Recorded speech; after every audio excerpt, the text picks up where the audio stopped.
Hi guys, welcome back to my channel and I am Rishabh Sharma. So ये हमारा MPI की video lecture का lecture number 4 है। जो न्यू व्यूअर्स हैं उनको मैं बता दूं कि हमारा एमपीआई का जो माइक्रो प्रोसेसर्स होता है उसकी सीरीज़ चल रही है एंड उस सीरीज़ का लेक्चर नंबर 4 है। तो अगर आपने पहले के 3 लेक्चर्स नहीं देखे हैं तो आप उनको मेरे चैनल पे जा कर के देख सकते हैं।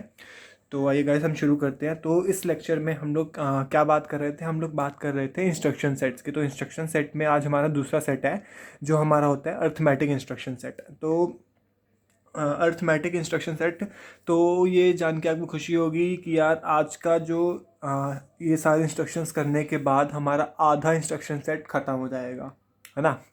तो चलो स्टार्ट करते हैं। अब सबसे पहले बात करते हैं कि arithmetic instruction set. Arithmetic instruction set से क्या मतलब है ना, अर्थमेटिक का क्या मतलब है? पहली बात तो अर्थमेटिक का मतलब जहाँ पे भी आ जाए। मैथ्स में हमने पढ़ा है ना अर्थमेटिक क्या होता है। एडिशन हो गया, है ना, सब्ट्रैक्शन हो गया, एडिशन हो गया, सब्ट्रैक्शन हो गया। उसके बाद हमारा क्या आता है, एक इंक्रीमेंट होता है, डिक्रीमेंट होता है। उसके बाद एडिशन विद कैरी हो गया, सब्ट्रैक्शन विद बोरो हो गया, है ना। तो ये सब जो भी अर्थमेटिक फंक्शन है, जो भी हम लोग ऑपरेटर और ऑपरेंट पे परफॉर्म करते हैं, वो सारे हमारा अर्थमेटिक इंस्ट्रक्शंस में आते हैं। तो सबसे पहले हम लोग बात करते हैं एडिशन की। So add B. अब ऐड बी हमें सिंपल पता लग रहा है, क्या हमें बी को करना है ऐड। अब बात आती है कि भाई साहब एडिशन के लिए तो हमें क्या चाहिए, दो चीज़ें चाहिए होती है ना। एक चीज़ को तो आप ऐड कर ही नहीं सकते। तो एडिशन के लिए हमें चाहिए होंगी दो चीज़। तो यहाँ पे हमारे दो चीज़ कैसे कैसे कैसे चाहिए होंगी। तो लाइक 3 + 5, तभी तो ऐड होके 8 आएगा ना। 3 + 5 का एडिशन ही तो 8 आएगा हमारे पास। अगर 3 + 5 हमारे पास नहीं होगा, सिर्फ 3 होगा, तो हम लोग 3 का एडिशन कैसे दिखा देंगे? नहीं दिखा सकते, कोई ऑप्शन नहीं है हमारे पास, है ना। तो अब मैं क्या करूँगा, इसमें जो ऐड बी है तो इसमें ए जो होता है वो बाय डिफ़ॉल्ट होता है। तो हमारा यहाँ पे ए जो है एक्यूमुलेटर जो है, ए क्या होता है, एक्यूमुलेटर। तो याद रखना जहाँ पे भी मैं ए यूज़ करूँगा तो A I am denoting to accumulator. तो एक्यूमुलेटर इसमें बाय डिफ़ॉल्ट होता है।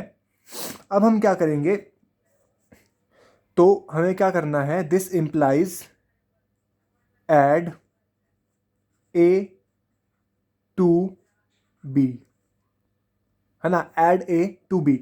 अब बात करते हैं कि बी क्या है। बी हमारा रजिस्टर, बी रजिस्टर हमने पढ़ा था ना। एमपीआई में रजिस्टर्स होते हैं बी, डी, ई, सी, एच, एल, है ना। तो बी हमारा रजिस्टर है। अब रजिस्टर में क्या ऐड करेंगे हम लोग, यहाँ पे हमें कहीं पे आई दिख रहा है, समझ गए होगे आप, है ना। अगर जो नहीं समझा वो प्लीज़ एक बार मेरी पिछले वाली वीडियो जाके देख लीजिएगा। तो यहाँ पे आई नहीं है तो हम लोग क्या करेंगे, बी का जो भी डेटा है वो हम लोग ऐड कर देंगे किसमें, ए में। ए का जो डेटा होगा उसमें, है ना। अब बात करते हैं ऐड एम का क्या फंक्शन है। ऐड एम क्या है, तो यहाँ पे भी वही है। ए जो है वो हमारा बाय डिफ़ॉल्ट आ जाएगा, ए हमारा बाय डिफ़ॉल्ट हो गया। तो इसका मतलब क्या है, ऐड एक्यूमुलेटर टू मेमोरी। अब क्या करना है इसमें, एक्यूमुलेटर के डेटा में मेमोरी के डेटा को ऐड कर देना है, ठीक। वैसे ही ADI 25। अब देखो यहां पे क्या आ गया, यहां पे आ गया हमारे पास आई, आई आ गया। तो इसका मतलब ये 25 क्या है हमारा, this 25 is our data, data, है ना। तो हमें क्या करना है, अब यहाँ पे एक्यूमुलेटर हमारा बाय डिफ़ॉल्ट है, एक्यूमुलेटर बाय डिफ़ॉल्ट है हमारे पास, है ना। तो इसको मैं ऐसे लिख देता हूँ, N B D means by default है हमारे पास। तो हमें क्या करना है, इसका मतलब क्या हो गया, ऐड 25 टू एक्यूमुलेटर। मतलब एक्यूमुलेटर में 25 को हम लोग कर देंगे ऐड, ठीक है। तो ये हमारे थे एडिशन वाले कुछ अर्थमेटिक ऑपरेशंस। अब बात करते हैं सब्ट्रैक्शन की। तो सेम वही केस है, सब्ट्रैक्ट बी, मतलब कि ए बाय डिफ़ॉल्ट है तो हमें क्या करना है, ए और बी के जो कंटेंट्स हैं उनको सब्ट्रैक्ट कर देना है। उसके बाद यहीं पे मेमोरी है तो यहाँ पे भी ए बाय डिफ़ॉल्ट है, तो मेमोरी और ए के जो भी डेटा होगा उन जगहों पे उस डेटा को हम लोग सब्ट्रैक्ट करेंगे। तो उसके लिए हम लोग यूज़ करते हैं सब्ट्रैक्ट एम और सब्ट्रैक्ट बी, ठीक है। अब हमें ये कैसे पता लगा कि यहाँ पे जो है डेटा सब्ट्रैक्ट करना है एंड जो भी है क्या बोलते हैं इसको, रजिस्टर पेयर तो हम ऑब्वियसली सब्ट्रैक्ट नहीं कर सकते, पर हमें ये कैसे पता लगा कि हमने इसका डेटा सब्ट्रैक्ट करना है या फिर यहाँ पे जो वैल्यू होगी वो डेटा है या फिर एड्रेस है। तो यार इसके लिए आप लोग को मेरी पिछली वाली वीडियो दिखानी पड़ेगी, देखनी पड़ेगी। तो अगर मैं पिछले वाला कंटेंट भी यहाँ पर रिपीट करूँगा तो वीडियो लेक्चर्स काफ़ी लेंदी हो जाएंगे। सो अब बात करते हैं SUI की। देखो SUI में क्या है, अब यहाँ पे आ गया आई। तो जो मेरे पुराने दोस्त हैं वो समझ गए होंगे मैं क्या कहना चाह रहा हूँ। तो यहाँ पे हमें क्या करना है, एक्यूमुलेटर के जो डेटा होगा उसमें से 25 को सब्ट्रैक्ट कर देना है। ख़त्म, कोई डाउट नहीं है यहाँ तक? ठीक है भाई, चलो आगे बढ़ते हैं। तो यार ये मेरा है ADC, तो ना ये थोड़ा नोटेशन में गलती हो गई थी, तो ये ADC है। तो अब ADC क्या होता है, सी वर्ड जहाँ पे भी दिख जाए तो C का मतलब क्या है, C का मतलब हमारा है कैरी। सी का मतलब क्या है, सी का मतलब है कैरी। तो अब ये कह रहा है हमें एडिशन परफॉर्म करना है विद कैरी। तो एडिशन कैसे परफॉर्म करेंगे हम विद कैरी, तो ये एक बार हम लोग देख लेते हैं। तो यार ये मैं आपको थोड़ा समझा देता हूँ इस वाले पेज पे, यहाँ पे है ना।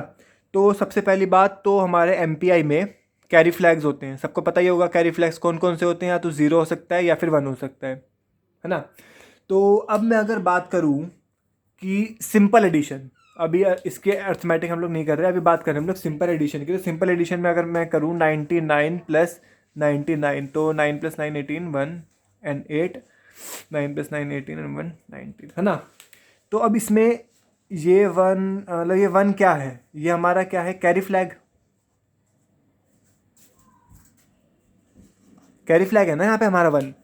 तो सेम यही केस हमारा क्या होता है, अर्थमेटिक ऑपरेशन। अगर हमें अब बात अगर हमें यही चीज़ जो है इसमें करनी है, MPI में करनी है, माइक्रो प्रोसेसर में करनी है 8085 में, तो हम लोग कौन सी इंस्ट्रक्शन यूज़ करेंगे, ADC। मतलब जब भी कैरी वाली एडिशन परफॉर्म करनी होगी तो हमारी इंस्ट्रक्शन जो यूज़ होगी वो होगी ADC इंस्ट्रक्शन। तो अब बात देखते हैं कि इस इंस्ट्रक्शन में होता क्या है।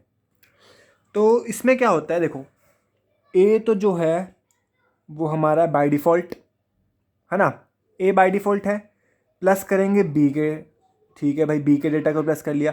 अब प्लस इसमें एक चीज़ आती है, जो हमारा कैरी फ्लैग है वो भी ऐड कर देंगे, है ना। तो समझ में तो आ गया, समझने के लिए ईजी हो गया, बट आप लोग भी कहोगे यार क्या ये थ्योरी बता के। अब थोड़े एक काम करते हैं, इसका एग्जाम्पल देख लेते हैं ताकि हमारे लिए प्रैक्टिकल इंप्लीमेंटेशन जो है वो थोड़ी ईजी हो जाए। तो अभी हम लोग बात करते हैं इसके एग्जाम्पल की। तो यहाँ पर मैं आपको इसका एग्जाम्पल दिखा देता हूँ। तो अभी मैं सबसे पहले क्या करता हूँ, एक 16 बिट का कोई नंबर ले लेता हूँ। तो यहाँ पे मैं ले रहा हूँ 16 बिट का नंबर, सपोज़ ये ले लिया। एंड दूसरा नंबर मैं लेता हूँ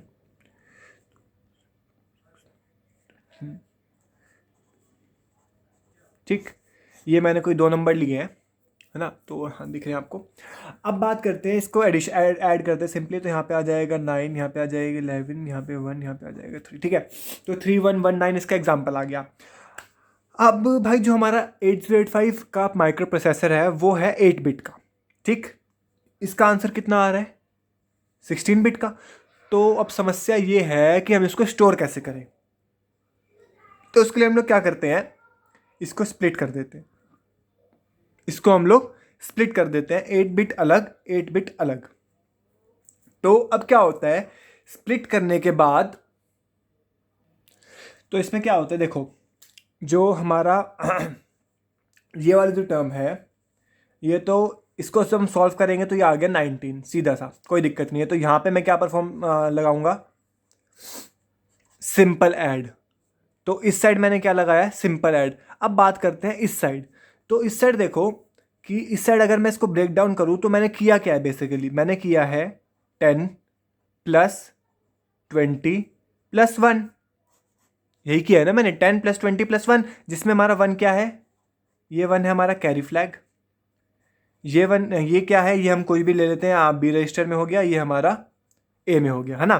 तो इसीलिए मैंने क्या कहा था आपको कि यहाँ पे क्या होता है A + B + CF। तो अगर हमें कोई भी ऐसा परफॉर्म करना है, 16 बिट का एडिशन परफॉर्म करना है, तो हम लोग क्या करेंगे, उसमें ऐड फंक्शन, ऐड वाला भी यूज़ करेंगे एंड ADC जो है वो भी यूज़ करेंगे, है ना।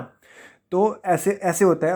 होप आप लोग को ये समझ में आ गया होगा। एंड गाइज अगर आप लोग को ये समझ में नहीं आया तो प्लीज़ वीडियो को रिवाइंड करके एक बार ज़रूर देख लीजिएगा इस कंसेप्ट को।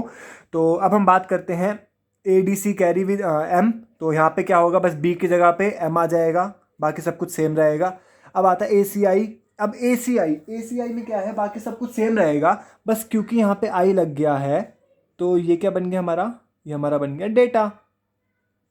ये हमारा बन गया डेटा, सीधी सी बात है। तो हमें क्या करना है, इसमें क्या हो जाएगा A प्लस 25 प्लस CF, खत्म, कोई चेंजेस नहीं है। सिर्फ यहाँ पे B और M की जगह पे क्या आ जाएगा, 25 आ जाएगा।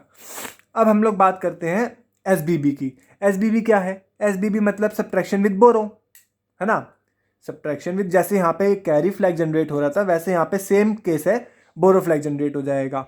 तो एक ये क्या बोलते, सॉरी, सेम मेथड से ही हमारे पास SBB B के ऊपर अप्लाई होगा, SBB M के ऊपर अप्लाई होगा। और SBI मतलब क्या है, I यहाँ पे आ गया, तो यहाँ पे आ जाएगा कि ये क्या हो गया हमारा 25 जो हो गया वो डेटा हो गया। तो एक बार इसका थोड़ा डिटेल और देख लेते हैं, इन 3 इंस्ट्रक्शंस की SBB और SBI वाली डिटेल देख लेते हैं एक बार इसकी क्या होता है ये। तो अब देखो यहाँ पे हमने क्या क्या किया था, जो हमारा, हाँ, ऐड A एंड B, यहाँ पे B है तो A and B with carry, तो यहाँ पे क्या करेंगे, subtract A and B with carry. उसके बाद यहाँ पे क्या क्या लिया था, add A and M with carry, यहाँ पे क्या लेंगे, subtract A and M with carry. यहाँ पे क्या लिया था, add A and 25 with carry, यहाँ पे क्या लेंगे, subtract A and 25 with carry, ठीक है। तो ये यहाँ पे हो गया। अब बात आती है INR B और DCR B। INR क्या है, INR वही हमारा क्या बोलते हैं जो इंक्रीमेंट रजिस्टर है, मतलब हम लोग B में एक इंक्रीमेंट कर देंगे। DCR मतलब कि B में एक डिक्रीमेंट कर देंगे, मतलब अगर B पॉइंट कर रहा है 2000 पे तो इसके इंक्रीमेंटर इसके बाद कहाँ पॉइंट करेगा, इसके बाद ही हमारा पॉइंट करेगा 2001 पे, ठीक है। और अगर B हमारा पॉइंट कर रहा है 2000 पे तो इसके बाद ये कहाँ पॉइंट करेगा, 1999 पे, ठीक। अब बात करते हैं INX B और DCX B। तो गाइज यहाँ पे हमें क्या दिख रहा है, यहाँ पे हमें दिख रहा है X। तो X से आप लोग समझ गए होंगे जिन्होंने मेरी पिछली वीडियो देखी है, जो नहीं समझे तो इस वीडियो को एक बार अभी यहीं पे पॉज करके आप पिछली वाली वीडियो देखिए, ताकि आपको समझ में आए कि X का मतलब क्या होता है, I का मतलब क्या होता है ना। ये सब मैंने पिछले वीडियो में क्लियर कर दिया था। तो अब यहाँ पे X है तो इसका मतलब क्या होगा, BC रजिस्टर में इंक्रीमेंट होगा, BC रजिस्टर में इंक्रीमेंट होगा। और ये यहाँ पे डिक्रीमेंट है तो क्या होगा, BC रजिस्टर में डिक्रीमेंट होगा, है ना। तो अब बात करते हैं हम लोग INRM और DCRM। तो INRM और DCRM क्या होते हैं देखते हैं एक बार। अब देखो INR ये मैंने 2 बार लिख दिया क्या, सॉरी यार, ये मैंने गाइस 2 बार लिख दिया, 1 मिनट।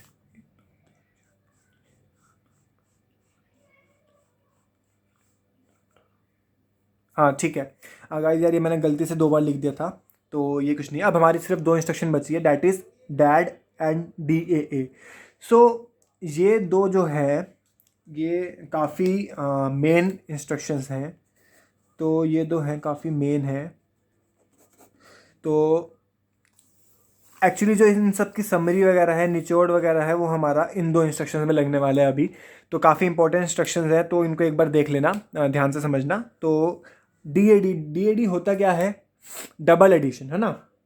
तो ये है डबल एडिशन। अब देखते हैं होता क्या है इसमें। तो इसमें होता क्या है, सबसे पहले हम लोग बात करते हैं डैड की, डैड डी, है ना। तो 16 बिट के एडिशन के लिए हम लोग इसको यूज़ करते हैं। तो इसमें क्या होता है, HL पेयर और DE पेयर, इसके बीच में जो है एडिशन परफॉर्म होती है, ठीक है। ये भी 16 बिट और ये भी 16 बिट, जो आंसर आएगा वो भी हमारा 16 बिट का आंसर होता है, ठीक। तो अब मेरे को ये बताओ कि जो एडिशन का आंसर होता है वो कहाँ स्टोर होता है, एक्यूमुलेटर में, ठीक। बट एक्यूमुलेटर तो हमारा होता है 8 बिट। अब जो आंसर है वो कैसे स्टोर होगा, हमारा आंसर तो है 16 बिट का, ये एक्यूमुलेटर में कैसे स्टोर होगा, नहीं हो सकता, ठीक है। तो क्या होता है, डैड के लिए जो हमारा HL पेयर है, HL pair will act as accumulator, HL pair will act as accumulator DAD के केस में, है ना। अब बात करते हैं कि यार मैं क्या DE और BC को भी ऐड कर सकता हूँ? बिल्कुल नहीं। जो डैड का जो ऑपरेशन है वो सिर्फ और सिर्फ HL और DE पेयर के साथ ही होता है। BC के साथ डैड का ऑपरेशन हम लोग परफॉर्म जो है नहीं कर सकते, है ना। तो अब 16 बिट के एडिशन के लिए हमने अब दो तरीके देख लिए। या तो हम लोग ऐसे करें कि हम लोग ऐड और जो हमारा ADC था वो दोनों यूज़ करें, या फिर हम लोग डैड यूज़ करें, है ना। तो बेटर ऑप्शन है कि डैड यूज़ करें, क्योंकि हमारा जो है एक तो टाइम काफ़ी बचता है, उसके बाद प्रोग्राम जो है थोड़ा कॉम्प्लेक्स नहीं होता, थोड़ा सिंपल हो जाता है डैड यूज़ करने पे, तो हम लोग डैड यूज़ कर लेते हैं। तो अब बात करते हैं DAA। तो DAA क्या होता है? तो अब हम लोग बात करते हैं किसकी? DAA की। अर्थमेटिक इंस्ट्रक्शन की सबसे मेन जो इंस्ट्रक्शन है दैट इज आर DAA। सो एक बार इसको देख लेते हैं होता क्या है ये। तो सबसे पहले देखते हैं कि DAA की फुल फॉर्म क्या होती है। तो DAA की फुल फॉर्म है डेसिमल एडजस्ट आफ्टर एडिशन।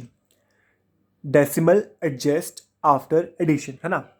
तो अब एक पहले एग्जांपल लेके बताते हैं कि इसका काम क्या है, DAA का काम क्या है, बेसिकली MPI में क्यों लाया ये इंस्ट्रक्शन। तो इसमें क्या होता है कि हम लोग आपको ये पता होगा कि कैलकुलेटर में जो है माइक्रो प्रोसेसर है ना। जो हम कैलकुलेटर लेते हैं उसमें माइक्रो प्रोसेसर होता है, और माइक्रो प्रोसेसर जो है हेक्साडेसिमल पे काम करता है ना। ये तो सबको पता ही है, अगर नहीं पता तो आप जान लीजिए कि हमारे कैलकुलेटर में जो है माइक्रो प्रोसेसर होता है, एंड जो माइक्रो प्रोसेसर है वो हेक्साडेसिमल में काम करता है। तो अब भाई जो बात आती है वो ये है कि हम लोग जब कैलकुलेटर में नंबर्स देते हैं कुछ एडिशन परफॉर्म कराने के लिए, सब्ट्रैक्शन परफॉर्म कराने के लिए, मल्टीप्लिकेशन परफॉर्म करवाने के लिए, तो हम हेक्साडेसिमल नंबर देते हैं? नहीं जी, बिल्कुल नहीं। हम तो क्या देते हैं? डेसिमल नंबर देते हैं उसको, है ना। और आउटपुट क्या आता है? आउटपुट उसका कैसे आता है? डेसिमल में आता है। डेसिमल में आता है ना। क्या ऐसा आउटपुट थोड़ी आता है कि हेक्साडेसिमल वाला आउटपुट थोड़ी आता है हम लोग के पास, डेसिमल में आता है। तो अब सपोज बात करो कि मैंने जो नंबर, नहीं मैंने नहीं, इनफैक्ट आपने भी नहीं, क्योंकि हम लोग साइंस वाले हैं तो हम लोग समझ जाएंगे। तो सपोज करते हैं कि एक कोई अनाज की दुकान पे कोई बंदा बैठा हुआ है, एंड उसने उसके हाथ में कैलकुलेटर है, उसको कैलकुलेट करना है। तो अगर मैं बात करूं कि DAA इंस्ट्रक्शन में हटा दूं, DAA हटा के अगर मैं बात करूं, तो उसने क्या किया, उसको कैलकुलेटर में हिसाब लगाना था। तो उसने जो एक बोरी थी वो उसने बेची 50 रुपये की। एक बोरी तो उसने बेची 50 रुपये की, दूसरी बोरी जो थी उसने बेची 50 रुपये की, है ना। अब इसका टोटल करो भाई, टोटल कितना आएगा इसका? 0, और यहाँ पे कितना आ जाएगा? 10। यही आएगा टोटल। बट अगर हमारे पास DAA नहीं होता, अगर हमारे पास DAA नहीं होता तो ये किस में रिप्रेजेंट होता? ये हमारा रिप्रेजेंट होकर आंसर आता है हेक्साडेसिमल में। हेक्साडेसिमल में मतलब कि ये आता A0। तो 50 + 50 का आंसर हमारे पास क्या आता? A0। अब मेरे को ये बताओ, जो साइंस बैकग्राउंड से नहीं है, क्या वो इसको समझ पाता कि भाई ये क्या आंसर दे दिया कैलकुलेटर ने? वो तो कहता भाई कैलकुलेटर ख़राब है तुम्हारा, बेकार कैलकुलेटर है, मेरे को दूसरा वाला कैलकुलेटर ला के दो, ये वो। तो ऐसा कुछ भी नहीं है। तो इस चीज़ को अवॉइड करने के लिए हम लोग का जो कंसेप्ट है वो आया DAA का कंसेप्ट। तो अब इसमें होता क्या है, बेसिक से मैं ये बता देता हूँ कि जो हमारा हेक्साडेसिमल होता है, अब 9 तक तो हेक्साडेसिमल बिल्कुल सेम रहता है, कोई डाउट नहीं है। अब 9 के बाद क्या होता है? ABCDEF, ये 6 करेक्टर्स आ जाते हैं, है ना। अब इन 6 करेक्टर्स के बाद क्या आता है? इन 6 करेक्टर्स के बाद आता है 10, 11, 12, 13, 14, ऐसा ही होता है। तो अब हमने क्या किया, इसका मतलब ये है कि अगर मेरे को यहाँ पे 10 चाहिए, ध्यान से समझना इस कंसेप्ट को, बहुत इंपॉर्टेंट कंसेप्ट है, थोड़ा सा, ज़्यादा नहीं, थोड़ा सा कंफ्यूजिंग कंसेप्ट है यहाँ पे। तो होता क्या है, अब मेरे को आंसर चाहिए, जो मेरा आंसर आया है वो आया है 50 + 50 का आंसर A0 है। अब मेरे को इसका आंसर चाहिए क्या? 10 0 चाहिए, है ना। तो अब ये 10 कब आएगा? 10 तब आएगा जब मैं इस A में 6 ऐड कर दूँ। मतलब क्या? अगर मैं इस 6 में A में 6 ऐड कर दूँ, मतलब अभी A है तो BCDEF और 10, BCDEF 10, है ना। 6 ऐड करने पे मेरे पास क्या आ रहा है? 10 आ रहा है। तो अगर मैं यहाँ पे कर दूँ +6, तो मेरे पास सॉरी यहाँ पे +6, और यहाँ पे मैंने ऐड किया 0, तो मेरे पास इसका आंसर क्या आ जाएगा? मेरे पास इसका आंसर आ जाएगा, यहाँ से 10 आ जाएगा और यहाँ से 0 बचेगा। तो ये जो आउटपुट है मेरा सही आ जाएगा। तो अब बात क्या होती है, तो इसका मतलब कि हम लोग जो है किसी भी नंबर में जो है उसमें 6 ऐड कर देंगे? जी नहीं, ऐसा बिल्कुल नहीं होता। है ना। अगर मान लो मेरे को एडिशन परफॉर्म करनी है, अगर मेरे को एडिशन परफॉर्म करनी है किसकी, 10 + 20, विदाउट इसके क्या आंसर आएगा, 0 और 3, है ना। अब अगर मेरे को एक बात बताओ, यहाँ पे हेक्साडेसिमल में भी हेक्साडेसिमल में भी अगर मैं इसको परफॉर्म करूँ तो यही आंसर आएगा। हाँ जी, बिल्कुल यही आंसर आएगा। बट अभी आपने बोला कि हेक्साडेसिमल में आंसर, अगर हेक्साडेसिमल में आंसर को कन्वर्ट करने के लिए डेसिमल में हमें +6 ऐड करना होता है, तो इसमें भी हम लोग +6 ऐड कर देंगे, है ना, +6 और यहाँ पे 0 ऐड कर देंगे, तो हमारा आंसर 90 आना चाहिए, जो कि हो गया गलत। गाइस थोड़ा सा कंफ्यूजिंग है, थोड़ा ध्यान से समझना इसको, कि हम लोग हर केस के लिए 60 ऐड नहीं कर सकते। हर केस के लिए 60 ऐड हम लोग नहीं कर सकते, 60 या फिर 6 ऐड हम लोग नहीं कर सकते। उसके कुछ सर्टेन रूल्स हैं कि किस केस में हम लोग 6 ऐड करेंगे और किस केस में हम लोग 6 ऐड नहीं करेंगे। तो एक बार उन रूल्स को देख लेते हैं। तो यार होता क्या है कि हम लोग चेक करेंगे सबसे पहले लोअर बिट और हायर बिट। अगर हमारी लोअर बिट ग्रेटर देन 9 है, लोअर बिट यानी कौन सी, जैसे मैंने अगर 10 लिखा है तो ये होगी इसकी लोअर बिट और ये हो गई इसकी हायर बिट, ठीक। अगर हमारा लोअर बिट या लोअर निबल कह लो वो 9 से बड़ा है या फिर ऑक्सिलरी कैरी 1 है, तो 6 ऐड करेंगे, नहीं तो कुछ नहीं करेंगे, ठीक। प्लस अगर हायर बिट 9 से बड़ा है या फिर कैरी फ्लैग 1 है, तो क्या करेंगे, 60 ऐड करेंगे, वरना कुछ नहीं करेंगे। थोड़ा सा क्लैरिटी हुई, ज़्यादा नहीं चाहिए। अगर थोड़ी सी भी क्लैरिटी हुई तो पूरी क्लैरिटी का हम लोग एक एग्जाम्पल देखते हैं अभी। उस एग्जाम्पल के बाद पूरी क्लैरिटी हो जाएगी कि ये क्या है एंड क्या फंक्शन है इसका। तो एक एग्जाम्पल ले लेते हैं हम लोग, पहले वाले ले लेते हैं, 50। इसका आंसर आया हमारे पास, हेक्साडेसिमल में लिख रहा हूँ मैं A0, तो यहाँ पे हेक्साडेसिमल में आंसर लिखेंगे, ठीक। अब हमें क्या चेक करना है, हमें ये चेक करना है कि ये हमारा जो है ग्रेटर देन 9 है, नहीं है, ठीक है भाई, ये कंडीशन हो गई फॉल्स, है ना। अब बात करते हैं क्या ऑक्सिलरी कैरी है, या मतलब यहाँ से कोई कैरी जंप करके ऊपर गया है, नहीं गया भाई, तो हमारे पास ये कंडीशन भी फॉल होगी, तो हम ये करेंगे ऐड, नहीं करेंगे, छोड़ दो। अब बात करते हैं हायर निबल की, तो क्या ये हमारे पास ग्रेटर देन 9 है, सॉरी साइन मैंने उल्टा लगा दिया, ये हमारे पास ग्रेटर देन 9 है, हाँ जी बिल्कुल है। अगर एक भी कंडीशन ट्रू होती है तो हम लोग क्या करेंगे, 60 ऐड करेंगे, मतलब +60, तो +60 करेंगे तो यहाँ पे 0 और यहाँ पे इसको हम लोग ऐड करके क्या आ जाएगा हमारे पास 10। बात समझ आई, है ना। एक और एग्जांपल देख लेते हैं थोड़ी सी और क्लैरिटी बनाने के लिए हम लोग। तो यहाँ पे मैं ले लेता हूँ क्या, 23 + 48, इसका आंसर क्या आएगा, 8 + 3 8 9 10 11 एंड 11 इज आर बी। उसके बाद यहाँ पे क्या आ जाएगा हमारे पास, सॉरी 6, ठीक, ये आंसर आया हमारे पास, है ना। अब क्या चेक करना है, सबसे पहले लोअर बिट चेक करेंगे, क्या ये हमारा जो है ग्रेटर देन 9 है, हाँ जी है, तो क्या करेंगे, 6 ऐड कर देंगे इसमें, ठीक। तो इसको मैं आज चीज़ लिखूँगा यहाँ पे 6, और बी में जब मैं 6 ऐड करूँगा तो हमारे पास क्या आएगा भाई, बोलो बोलो बोलो, 11, यही आएगा। पर क्या ये आंसर है, 611 क्या इसका आंसर है, नहीं, इसका आंसर नहीं है 611 तो, है ना। तो अब हम क्या करेंगे, तो अब हमें क्या करना है कि हमें ये पता लग गया कि जब बी में 6 ऐड करेंगे तो 11 आएगा, तो इस 11 का एक 1 तो हम यहाँ पे दे देंगे और दूसरा 1 क्या कर देंगे, कैरी में चढ़ा देंगे। तो इसको यहाँ ना लिख करके इसको हम लिख देंगे कैरी में, तो 6 + 1, सॉरी कैरी में, तो 6 + 1 कितना हो गया, 7 हो गया, है ना। तो इसका आंसर हमारे पास क्या आ जाएगा, अब इसका आंसर आ जाएगा 71, जो कि हमारा सही आंसर है। बात क्लियर हुई। तो गाइस ये हमारा था, यहीं पे आज ख़त्म करते हैं। नेक्स्ट वीडियो में हम लोग देखेंगे कि लॉजिकल ग्रुप में क्या होता है। So thanks for watching, and अगर आप लोग ने अभी तक सब्सक्राइब नहीं किया है तो प्लीज़ इसको सब्सक्राइब कर लीजिएगा, एंड अगर आपने मेरी पहले वाली वीडियोज़ नहीं देखी तो एक बार उनसे भी गो थ्रू कर लीजिएगा, एंड मिलते हैं नेक्स्ट वीडियो में। Thank you.